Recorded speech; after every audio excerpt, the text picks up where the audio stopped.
14절부터 22절 말씀까지 제가 봉독을 해드리도록 하겠습니다. 요한계시록 3장 14절부터 22절 말씀이 되겠습니다.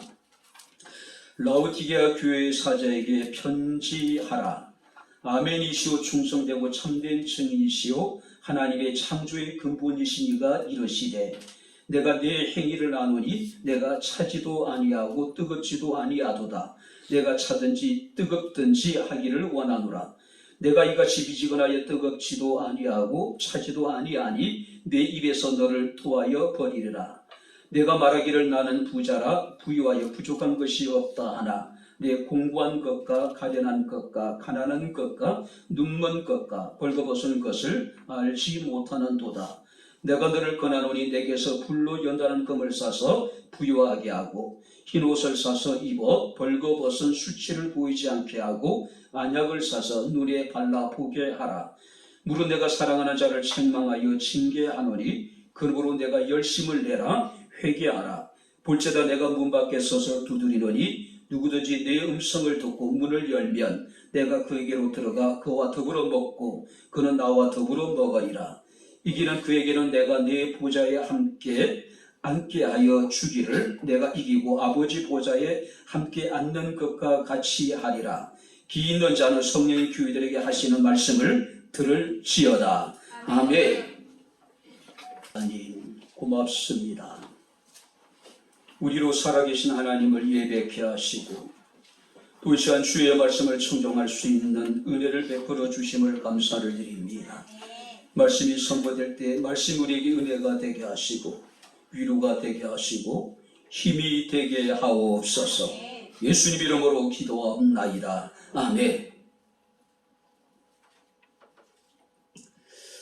할렐루야. 아멘. 우리 옆에 있는 분들 하나님 우리와 함께 하십니다. 인사하겠습니다. 하나님 우리와 함께 하십니다. 할렐루야. 아멘. 오늘 본문을 소화시할 7교회를 향한 서신 가운데 라오디게아 교회에게 보낸 편지입니다.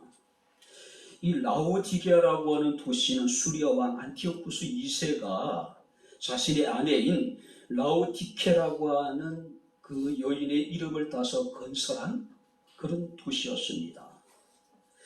실크로드의 거점 도시였기 때문에 상업과 은행업이 굉장히 번창했던 그런 도시입니다. 자, 목축업이 발달했을 뿐만 아니라 7교회가 위치하고 있었던 7도시 가운데 가장 번영했던 곳이었습니다. 자, 라오디게아의 어떤 여러분들이 도시의 부유함을 나타낼 수 있는 사건이 있었는데 주 13년과 주 61년에 터키에 엄청난 대지진이 발생하게 됩니다.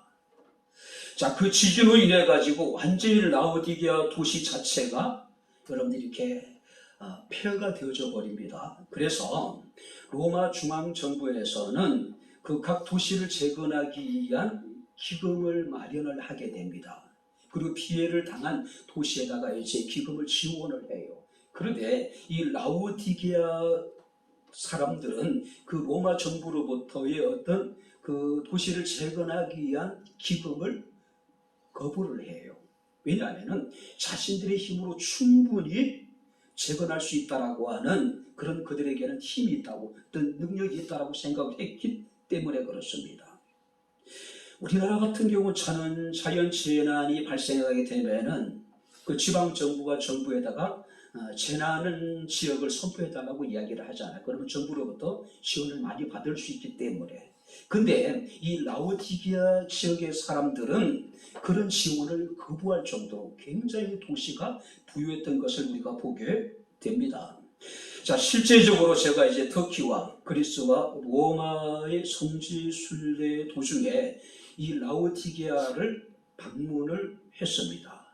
지금 이제 발굴 중인데 그 발굴하고 있는 거기다 이제 그 유리를 깔아놓고 이제 순례객들 하여금 그 위에서 라오디게아 교회를 이렇게 이제 돌아볼 수 있도록 그 규모가 굉장히 크더라고요. 아마 현대 대형 교회에 비해서도 전혀 손색이 없을 정도로 잘 다듬어진 돌로 또 굉장히 넓은 터를 가지고 있었던 것을 보게 됩니다. 특이한 것은요, 교회의 입구가 아치 모양으로 이렇게 이제 건설되어져 있다는 거예요. 이거 그만큼 라오디게아 교회가 굉장히 부유했음을 나타내고 있습니다. 저는 그때 확인하지 못했지만은 야외 운동장을 가지고 있었다고 이야기합니다. 또 원형극장을 가지고 있었대요. 뿐만 아니라 다양한 형태의 부속 건물을 가지고 있을 정도로 대단한 그런 부유한 교회였음을 이제 우리가 알 수 있습니다. 자, 그래서 우리가 17절 말씀을 보게 되면은 나는 부자라 부유하여 부족함이 없다라고 이야기를 합니다. 그야말로 완벽한 도시의 완벽한 교회. 스스로 생각하기를 내가 부자다, 우리가 부유하다, 우리는 부족함이 없다라고 이야기할 정도로, 자랑할 정도로 라오디게아 교회는 굉장히 부유했던 것을 우리가 보게 됩니다. 근데 문제가 하나 있었습니다. 이 도시는요, 물이 부족했어요. 자, 특별한 수원지가 없었기 때문에 북서쪽으로 국교로 떨어져 있는 히에라볼리라고 하는 도시가 있습니다. 여러분들이 이 히에라볼리라고 하는 도시를 보게 되면은 그 계단식의 어떤 온천, 세계 절경 가운데 굉장히 하나로 사람들에게 손꼽히는, 그러니까 터키 사람들에게 있어서 3대 명소로 알려져 있는, 지금은 온천이 이렇게 이제 가동되고 있지는 않더라고요. 근데 이제 그 흐르는 물에 이렇게 발을 담그면서 굉장히 겨울이었음에도 불구하고 추위를 느끼지 못할 정도로 온천수가 대단했던 것 같습니다. 자, 뿐만 아니라 북동쪽으로 14km 떨어져 있는 골로세라고 하는 지역에는 2800m의 큰 산이 있습니다. 그리고 그 정상에는 만년설이 있어요. 자, 여기서 흘러내리는 여러분들이 시원한 물을 수로를 만들어서 이 라오디게아 지역으로 끌어들입니다. 히에라볼리의 어떤 뜨거운 온천수와 골로새 지역의 만년설이 녹아내린 시원한 찬물. 그런데 10km 이상의 수로를 타고 물이 오는 도중에 어떤 일이 벌어지게 될까요? 뜨거운 물은 식어지게 되고 찬물도 여러분들이 그 찬기를 잃어버리게 됩니다. 중화되어져 버려요. 물의 온도가. 자, 그러다 보니까 이 라오디게아까지 이르는 그 물들이 나중에는 어떤 일이 벌어지게 되면은 미지근하여 사람들에게 그 마시기에는 이제 부적절한 물이 되어져 버립니다. 특별히 히에라볼리에서 여름 흐르는 물은요, 굉장히 습해질이 강한, 그래서 그 물을 마시게 되면은 안실이 생기기도 하고 엄청난 구토를 유발한다 그래요. 그죠? 그래서 히에라볼리에서 온 물은 대부분 생활용수로 사용하고, 또 이제 골로새에서 끌어들이는 그 물은 음용수로 사람들이 사용을 했다고 이야기를 합니다. 자, 그러니까 여러분들이 이 히에라볼리에서 또 데살로니가 아니라 골로새에서 흘러내린 물이 만나는 곳이 이 라오디게아죠. 우리가 교화라고 하는 진영이 그런 의미잖아요. 한강과 음진강이 만나는, 합수되는 곳이잖아요. 근데 교화는 굉장히 비옥한 땅이지만은, 근데 라오디게아는 그 물이 합수가 되긴 하지만은 마시기에는 굉장히 부적절한 그런 물일 수밖에 없었다는 것이죠. 자, 로마 문헌에서 보게 되면은 라오디게아의 미지근한 물에 대해서 역겹다라고 하는 표현이 계속 나와요. 그러니까 라오디게아를 여행했던 사람들이 여행의 후기를 기록할 때마다 늘 등장하는 게 뭐냐면은 물이 미지근하여 먹기에 부적절했다라고 이야기를 하고 있습니다. 라오디게아 교회는 외부의 핍박이 없었습니다. 굉장히 경제적인 여러분들이 어떤 부유함을 누렸던 것 같습니다. 참으로 신앙생활을 하기에는 최적의 조건에도 불구하고 최악의 상태에 빠져 있었던 것이 바로 이 라오디게아 교회였습니다. 자신들이 가지고 있는 부와 자유를 영적 성장의 발판으로 삼기보다는 오히려 육체적인 향락을 위한 기회로 사용했던 사람들이 바로 이 라오디게아 교회 사람들이었다는 것이죠. 그래서 우리가 15절 말씀을 보시기 바랍니다. 내가 내 행위를 아노니 뜨겁지도 아니하고 차지도 아니했다. 미지근했다. 자, 유진 피터슨 목사님의 메시지 성경을 보게 되면 이 본문을 이렇게 번역하고 있습니다. 나는 너를 속속들이 알고 있다. 내가 좋아할 만한 구석을 거의 찾을 수가 없었다라고 번역을 하고 있습니다. 자, 특별히 여기서 안다라고 하는 것은 내가 알아왔다라고 하는 뜻을 가지고 있습니다. 정확하게 주도 면밀한 통찰력을 가지고 하나님께서는 라오디게아 교회를 살펴보셨다는 이야기예요. 한마디로 신적인 통찰력을 가지고 라오디게아 교회의 모든 상황을 하나님께서 낱낱이 살피셨다. 자, 이것은 소아시아 지역의 7교회에 반복되는 말씀입니다. 한마디로 내 행위를 안다. 너의 신앙의 상태를 내가 알고 있다. 너의 깊은 내면의 것을 내가 알고 있다라고 하는 것이 주님의 말씀입니다. 자, 라오디게아 교회와 더불어서 7교회 가운데 칭찬을 받지 못한 교회가 사대교회죠.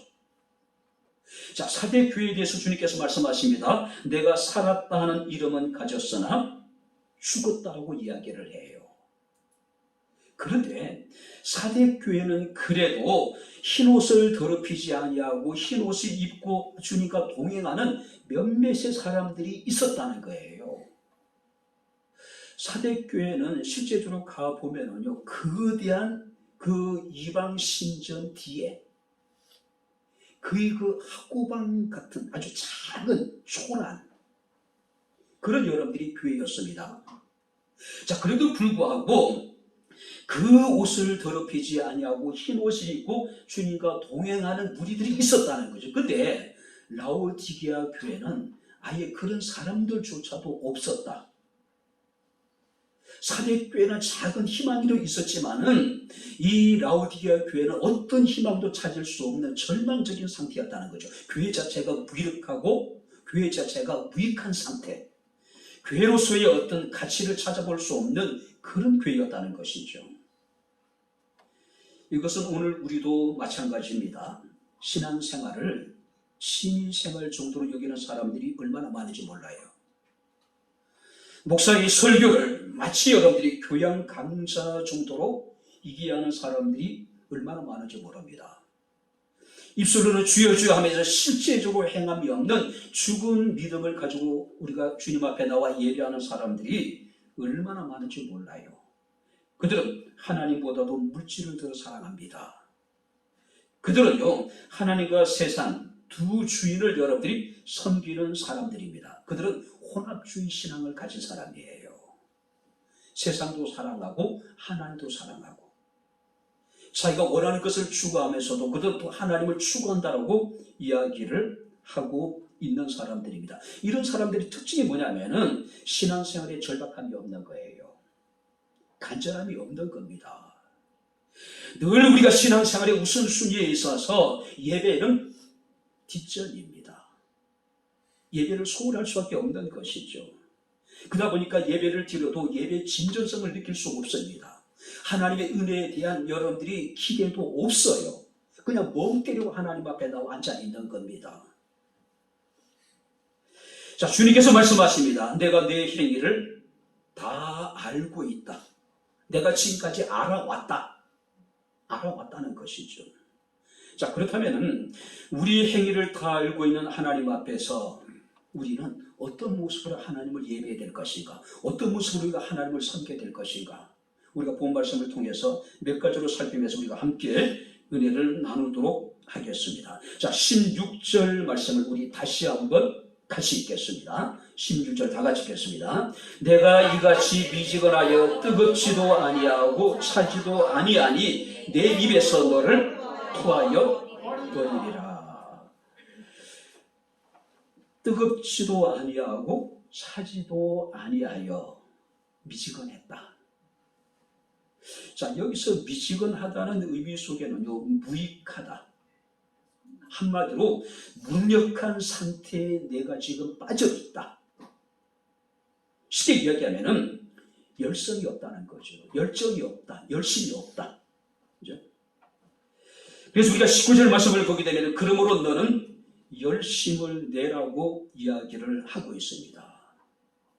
한마디로 하나님께 무익하고 한마디로 신앙적인 무기력과 무능력 상태에 빠져있는 그들을 향해서 주께서 말씀하시기를 열심을 내라고 지금 말씀을 하고 있습니다. 자, 여기서 열심을 내라는 의미 속에는 그들이 믿음이 있는데 열심이 없다는 이야기가 아닙니다. 그들은 지금 미지근한 상태, 다시 말해서 구분하기 애매한 상태에 그들이 놓여 있다는 이야기예요. 한마디로 이야기하면 믿음이 없다는 이야기예요. 믿음이 없다. 자, 오리겐이라고 하는 분은 그들에 대해 이렇게 표현합니다. 무기력한 그리스도인을 말하는 것이 아니라 거듭나지 못한 그리스도인을 말하고 있는 것이다. 한마디로 그들은 어찌됐든 간에 온전한 그리스도인이 아니라 거듭나지 못한 그리스도인, 하나님과의 어떤 실제적인 체험을 경험하지 못하는, 하나님에 대한 참된 알을 가지지 못한 사람, 하나님에 대한 거룩한 두려움을 갖지 않는 사람들, 그들은 미지근하여 뜨겁지도 않았고 차지도 않았다라고 말씀을 하고 있습니다. 여러분들이 일반적으로 미지근한 상태는 어떤 부패적인 요소가 가장 많은 상태죠. 그죠? 미지근한 상태. 여러분, 우리가 곰팡이 가장 활동하기 쉬운 여러분들이 곳이기도 하고, 여러분들이 세균이 가장 잘 번식할 수 있는 상태이기도 하고요. 음식물이 가장 부패하기 쉬운 상황이기도 하고요. 뿐만 아니라 미지근한 상태라고 하는 것은 회색 상태, 늘 두 사이에서 머뭇거리는 상태, 그죠? 그리고 진리에 대해서 무관심한 상태, 신앙의 성장이 없는 상태, 어떤 세속화된 상태를 여기서 미지근한 상태라고 표현한다라고 이야기를 하고 있습니다. 한마디로요, 이 라오디게아 교회 성도들은 주의 일을 향한 뜨거운 열망과 헌신도 없을 뿐만 아니라 주인의 마음을 시원하게 해드리는 얼음 냉수와 같은 헌신도 없는 상태. 그러니까 한마디로 이것도 아니고 저것도 아니고. 그들은 어떻게 생각합니까? 좋은 게 좋은 것이라고 생각합니다. 그래서 주님께서 말씀하시기를 그들에 대해서 단호하게 지금 책망하고 계십니다. 한마디로 그들은 변질된 거예요. 여러분들이 변질과 변화는 확연하게 다른 것이잖아요. 변질은 퇴보하는 겁니다. 자신의 정체성을 잃어버리는 거예요. 그러나 변화는 뭡니까? 발전하는 겁니다. 희망적인 거예요. 근데 많은 사람들이 신앙생활하면서 끊임없는 변화를 통해서 성숙되어지는 것이 아니라 오히려 자신의 신앙이 변절되어져 버린, 변질되는 사람들이 많이 있단 말이에요. 사람들이 어느 정도 변질되고 변절될 수 있는가? 자신의 정체성을 잃어버릴 정도로. 그죠? 이것도 아니고 저것도 아니고. 그죠? 애매한 상태. 우리는 변질돼서는 안 됩니다. 끊임없는 변화를 통해서 우리는 성숙되어져야 되고, 끊임없는 변화를 통해서 우리가 온전한 하나님의 사람으로 만들어져 가야 되는 사람들이란 이야기예요. 수십 년을 신앙생활을 하더라도 삶의 변화가 없다면, 우리가 매주일 주님 앞에 나와 예배를 드려도 그 예배가 자신의 삶에 어떤 변화를 가져오지 못한다면, 물론 이것은 목회자의 문제일 수도 있겠죠. 그러나 먼저 자기 자신을 돌아봐야 되지 않을까요? 왜냐하면 누군가는 변화되고 있기 때문에, 누군가는 날마다 새로워지고 있기 때문에, 누군가는 말씀을 통해서 은혜를 받고 있기 때문에, 날마다 조금씩 여러분 그리스도를 닮은 사람이 나타나고 있기 때문에, 그렇다면 변질되는 것은 자기의 책임이 아닐까요? 주님께서 말씀하십니다. 이렇게 변질된 라오디게아 교회 성도들을 향해서 내 입에서 너를 토하여 버리리라. 자, 여기서 토하여 버린다는 이야기는 문자적으로 곧 토하려고 하고 있다. 무슨 얘기예요? 아직까지는 토하지 않은 상태. 그렇다면 이것은 아직까지는 라오디게아 교회 성도들에게 희망은 있다, 기회는 있다는 이야기죠. 그래서 주님께서 말씀하시기를 내가 차든지 뜨겁든지 하라고 말씀하고 있습니다. 그러므로 열심을 내라고 이야기합니다. 회개하라고 이야기를 하고 있어요. 아직 기회가 있을 때. 아직까지 주님께서 너를 토하여 내치지 않은 상태니까 주님께서 토하여 내기 전에 너는 열심을 내고 뜨겁든지 차갑든지 하라는 이야기예요. 돌이켜 회개하라는 이야기예요. 열왕기하 10장 16절 말씀을 보게 되면은 하나님께 기름을 부은 북이스라엘의 예후라고 하는 장군이 등장합니다. 자, 하나님께서 예후에게 기름 부어서 그를 이스라엘의 왕으로 세우시기를 원하셨습니다. 그런데 예후가 왕이 되기 위해서는 당시 철큰 통치를 행하고 있었던 아합의 왕조를 무너뜨려야 돼요. 자, 이 예후는요, 기름 붓자마자 아합 왕을 죽이고 그의 아내 이세벨을 죽이고 그의 아들을 죽입니다. 아합에게 속한 모든 사람들을 다 쳐 죽여요. 그런데 그가 네갑의 아들 요나답이라는 인물을 만나게 됩니다. 이 네갑의 후손들은 어떤 사람이냐면은 자신들의 조상들의 유언에 따라서 땅을 갖지 않고 포도주를 마시지 아니하며 정말로 경건한 삶을 살아가는 그런 사람들의 후손이에요. 그때 예후가 요나답에게 이런 이야기합니다. 나와 함께 가서 여호와를 위한 나의 열심을 보라고 이야기하고 있어요. 예후라고 하는 사람이 여호와를 위한 열심이 얼마나 대단했는지를 보여주고 있는 겁니다. 물론 이것이 지나쳐서 이 일로 인해 가지고 예후가 4대까지 이르러서 이스라엘 왕이 되지만 결국은 이제 4대에 멈춰버리는 그런 아픔을 겪기도 했지만요.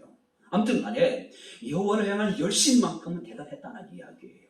나의 열심을 보라고 이야기하고 있는 거예요. 뿐만 아니라 우리가 열왕기상 19장 10절 말씀을 보게 되면 엘리야는 그는 스스로 하나님께 이르기를 내가 만군의 여호와께 열심히 유별하였다라고 이야기합니다. 하나님 향한 열심히 유별했다고 이야기를 해요.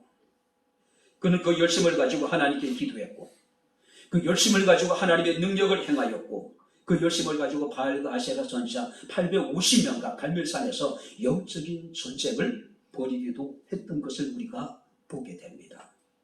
한번 따라해 보시기 바랍니다. 나의 열심을 보라. 우리 옆에 있는 분들과 함께 얘기해 보겠습니다. 나의 열심을 보십시오.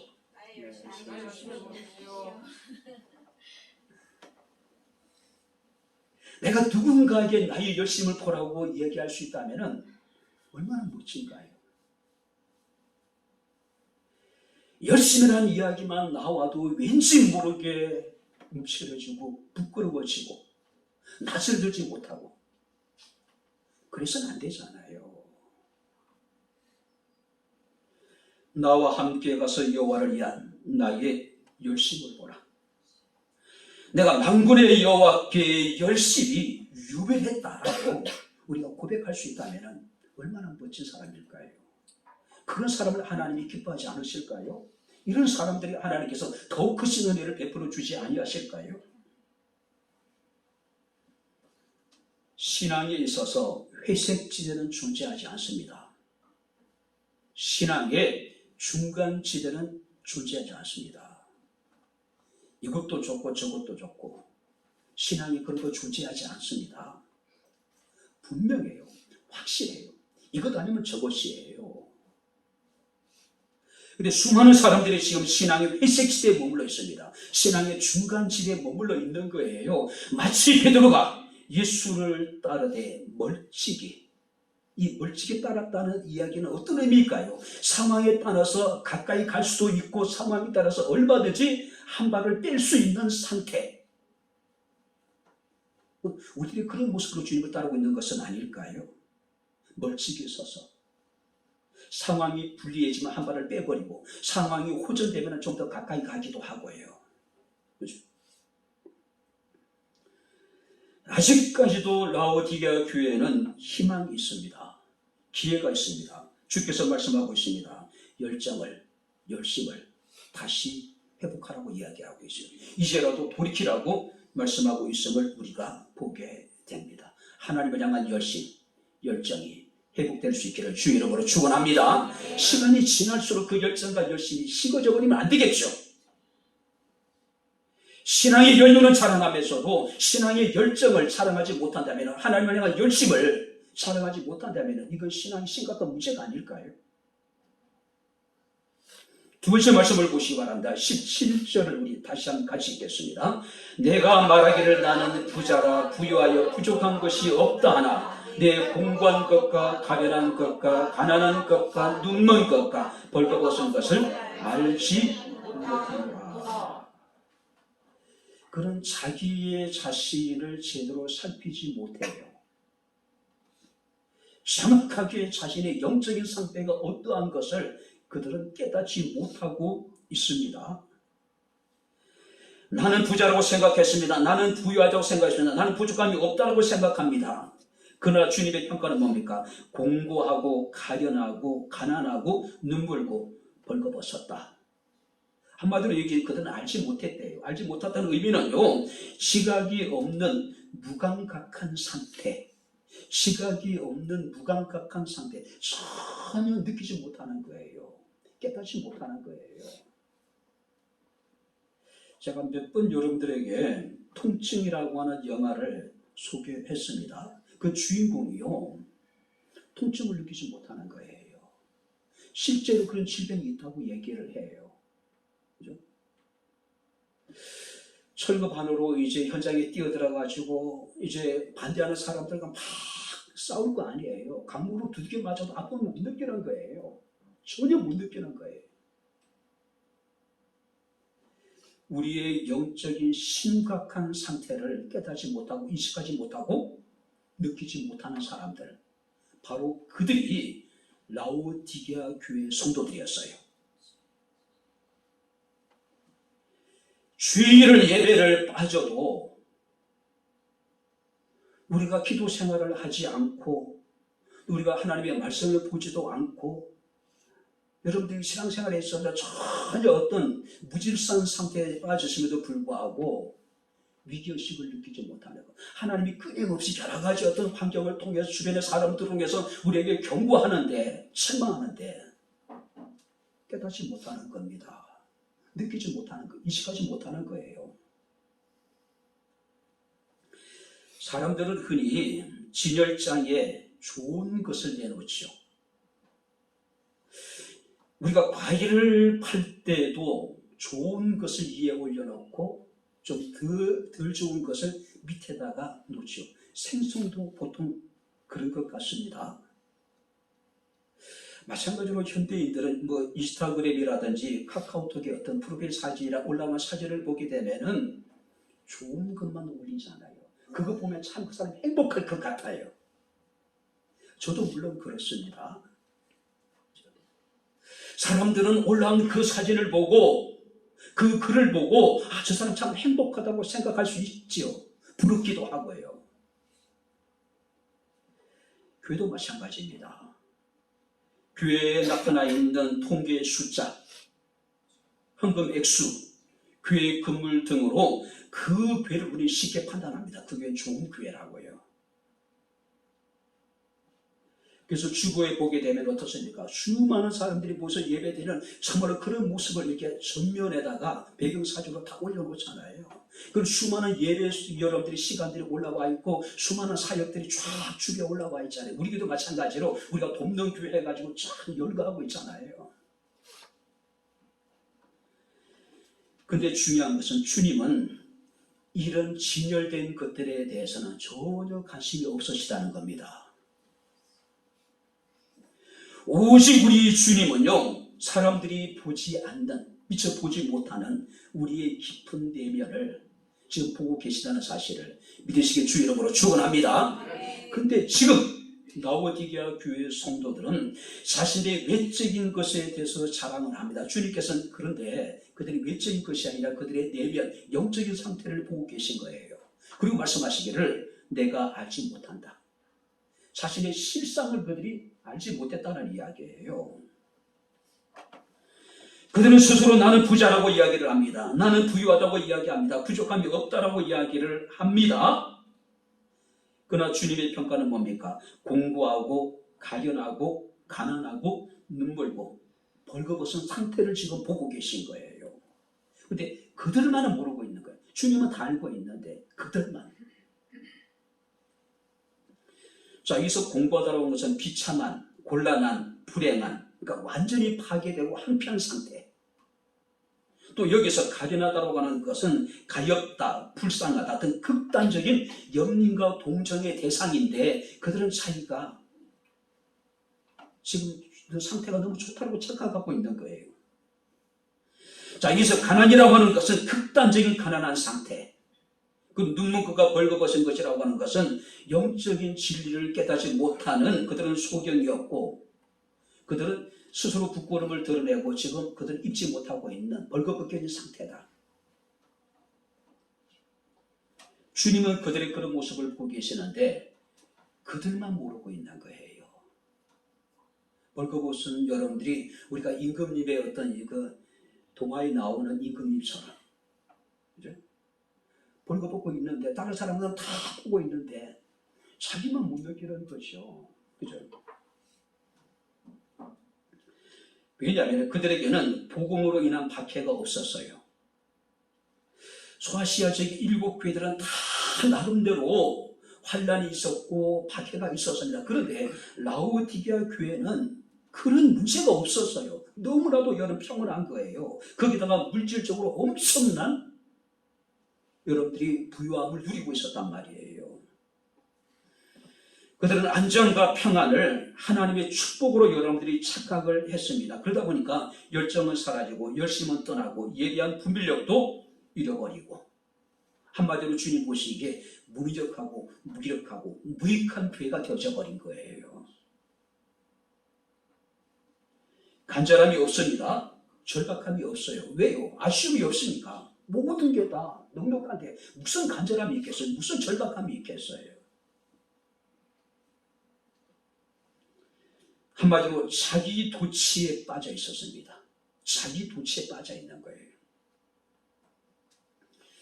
요한계시록 2장에 보게 되면 소아시아 7교회 가운데 서머나 교회가 등장합니다. 서머나 교회는 엄청난 환란으로 굉장히 궁핍했고 가난했습니다. 근데 주님의 평가는 뭐라고 말씀하십니까? 실상은 너는 부자라고 해, 부유하다고 이야기라고 해요. 라오디게아 교회와 완전히 다른 교회가 바로 이 서머나 교회예요. 실상은 부유했다. 오늘 바랍니다. 세상 사람들이 가진 그런 부유함은 우리가 없을지 모르지만 큰 교회에 비해서 우리의 모든 교회의 모습이 참 한없이 부족할 수는 있겠지만은 주님이 보시기에 실상은 베케모 교회가 부유한 교회, 할렐루야. 그렇게 인정을 받을 수 있는 교회가 되었으면 좋겠어요. 실상 라오디게아 교회는 실상은 여러분들이 그들은 가난했습니다. 눈물었습니다. 비참한 상태였어요. 그러나 서머나 교회는 가난했지만은 궁핍했지만은 실상은 부유한 교회라고 칭찬을 받잖아요. 사람이 아무리 잘못되더라도 자신을 돌아볼 수 있는 마음만 있다면, 자신을 돌아볼 수 있는 자기 성찰의 능력만 있다면 그래도 희망이 있어요. 근데 라오디게아 교회는 그런 희망을 찾아볼 수가 없어요. 왜냐하면 자기 도취에 빠져있기 때문에, 자신의 실상을 여러분들이 보지 못하기 때문에. 뭐 때문에 그럴까요? 교만입니다. 교만이에요. 자, 그들을 둘러싼 외적인 어떤 풍요로운 환경이 자신을 살피는 눈을 가려버린 거예요. 자기를 보지 못하는 겁니다. 물질적인 부유함이 세상의 즐거움 때문에 우리는 자신의 영적인 실태를 제대로 보지 못하는 사람들이 얼마나 많은지 몰라요. 아니, 관심도 없죠. 이 정도면 됐지 뭘 어떻게 하라고. 그런 사람도 있습니다. 그래도 내가 누구보다 나은데 왜 나한테만 그러냐라고. 그죠? 이런 사람이 희망이 없어요. 이런 사람들의 성격이 무익하고 무능력하고 무력하다라고 이야기하고 있는 겁니다. 열심을 가졌음에도 불구하고 내가 이러면 안 되는데, 이렇게 믿으면 안 되는데, 최소한 이런 감각이라도 가진 사람에게는 희망이 있는 겁니다. 현재는 굉장히 어렵고 힘들더라도. 그죠?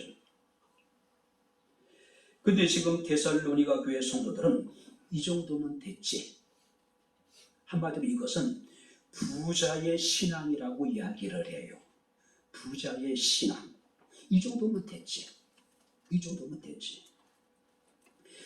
누가복음 12장 말씀을 보게 되면 어리석은 부자의 비유가 등장합니다. 내가 내 영혼에게 이르되 내 영혼아 여러 해 쓸 물건을 많이 쌓아두었으니 평안히 쉬고 먹고 마시고 즐거워하자. 한마디로 물질적인 풍요가 영적인 부요와 여러분들이 그들은 영적인 평안을 보장해 줄 것이라고 그들은 확신을 했어요. 우리가 경제적 여유가 있으면 자기가 영적으로 굉장히 어떤 그 상태가 좋은 것으로 착각하는 사람들이 있어요. 근데 경제적 어려우면 내가 영적으로 뭔가 잘못됐는가 싶어가지고, 그죠? 영적인 어떤 빈곤을 의심을 느끼는 사람이 있어요. 그러나 진정한 그리스도인은 환경과 관계없이 하나님의 은혜의 충분성을 믿습니다. 완전성을 믿어요. 그죠? 그러니까 늘 우리가 감사할 수밖에 없는 것이죠.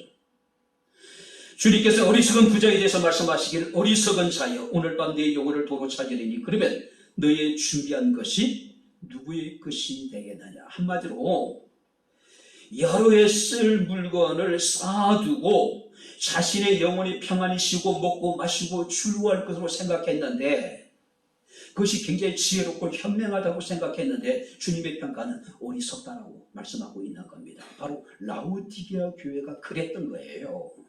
라오디게아 교회가. 한마디로 그들은 자기에게 지금 속고 있는 겁니다. 아니, 자기를 속이고 있는 거예요. 속이고 있는 거예요. 자신의 기준이 아니라, 자신의 잣대가 아니라 하나님의 기준으로 나를 봐야 돼요. 하나님의 잣대로 나의 영적인 상태를 여러분들이 체크해 봐야 된다는 이야기예요. 오늘 이 시간 주님께서 나를 보신다면, 지금 드리고 있는 나의 예배의 모습을 보신다면 주님께서는 어떤 평가를 내리실까요? 마지막으로 세 번째 20절 말씀을 우리 같이 20절 다 같이 읽겠습니다. 볼지어다 내가 문 밖에 서서 두드리느니 누구든지 내 음성을 듣고 문을 열면 내가 그에게로 들어가 그와 더불어 먹고 그는 나와 더불어 먹으리라. 마음의 문을 열면, 문을 개방한다는 이야기입니다. 문이라고 하는 건 이게 마음의 문이에요. 근데 주님께서는 이미 서서 두드리고 계신데요. 자, 여기서 서서라고 하는 것은 현재 완료예요. 이미 주님께서는 우리에게 와서 서서 계시대요. 그리고 이 문을 두드린다는 이야기는 계속해서 두드리고 계시다. 계속해서. 잠들어 있는 사람을 깨우고 있는 겁니다.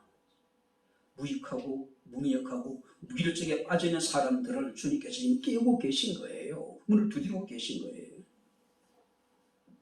이미 내게 오셔서 끊임없이 계속해서 나의 문을 두드리고 계신 주님. 이건 어떤 의미일까요? 우리를 향한 하나님의 인내를 나타내는 건 계속해서. 그리고 우리를 향한 하나님의 사랑을 지금 나타내고 있는 거예요. 오늘 시간 주님께서 우리의 마음의 문을 두드리고 계십니다. 잠들은 우리 영혼을 깨우고 계신 것이고, 졸고 있는 우리를 깨우고 계신 것이고, 무력과 무능력에 사로잡혀 있는 우리를 지금 주님께서는 깨우고 계신 거예요. 근데 문제는 뭘까요? 우리는 세상에 달콤함에 사로잡혀서 주님의 그 두드리는 그 소리를 듣지 못하는 거죠. 깨닫지 못하는 거예요. 야고보서 5장 9절 말씀을 보게 되면 심판자가 문 밖에 서 계신다라고 이야기를 해요. 그리고 누가복음 12장 36절 말씀을 보게 되면 너희는 마치 그 주인이 혼인집에서 돌아와 문을 두드리면 곧 열어주려고 기다리는 사람과 같이 되라. 무슨 얘기일까요? 주인이 혼인집에 갔다가 집으로 돌아와서 문을 두드리면은 곧 문을 열어주는 사람같이 너희는 기다리고 있어라. 깨어있어란 이야기예요. 깨어있어란 이야기예요.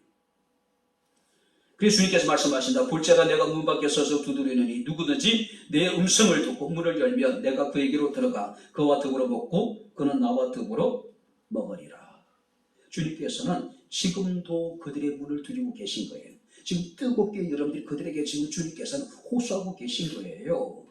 주님께서는 그들을 아직 포기하지 않으셨다는 이야기예요. 라우디게아 교회 성도들이 아무리 무익하고 무너져하고 여러분들이 그들이 무능하더라도 하나님 그들을 버리지 않았다는 이야기예요. 아직까지는. 그죠?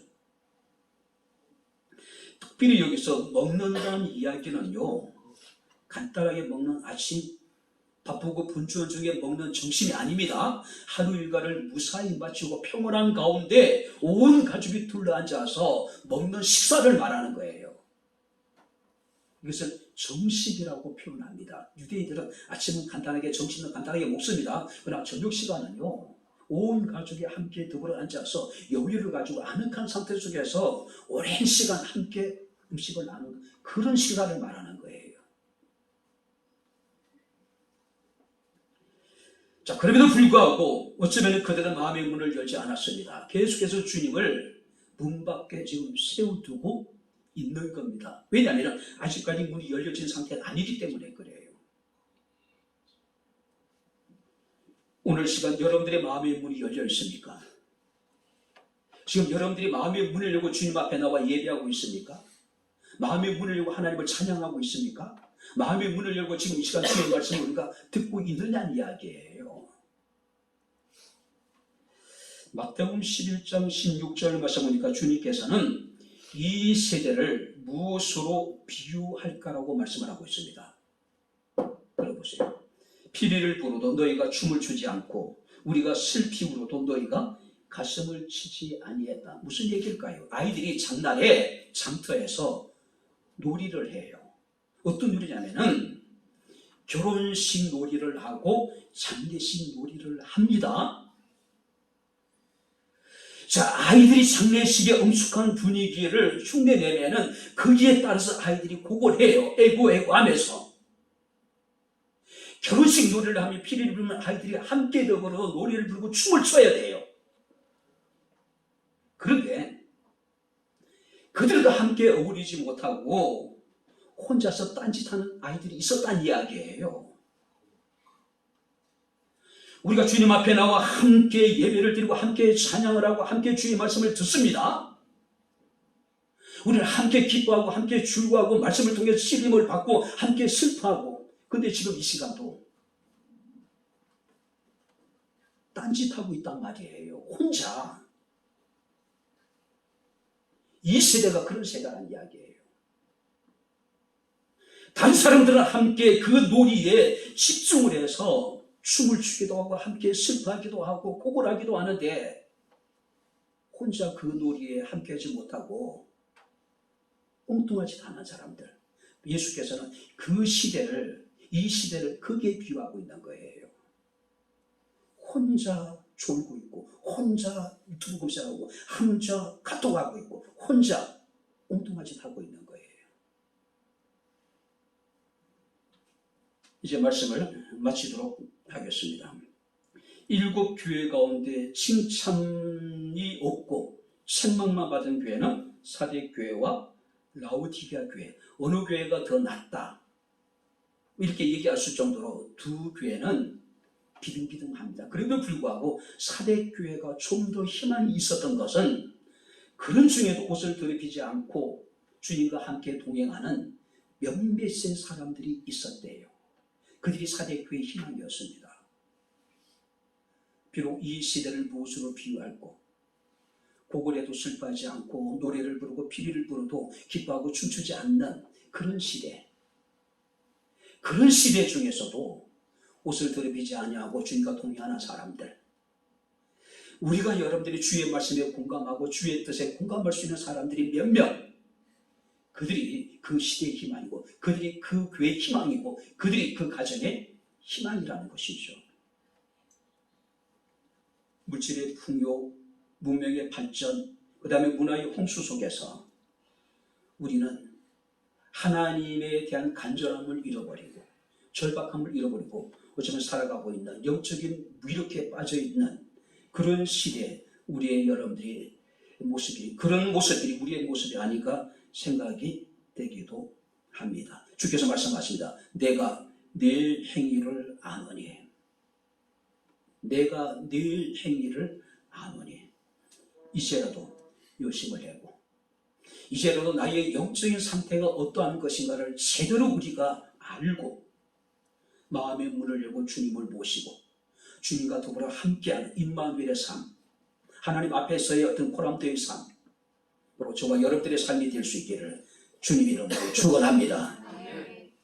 기도하겠습니다.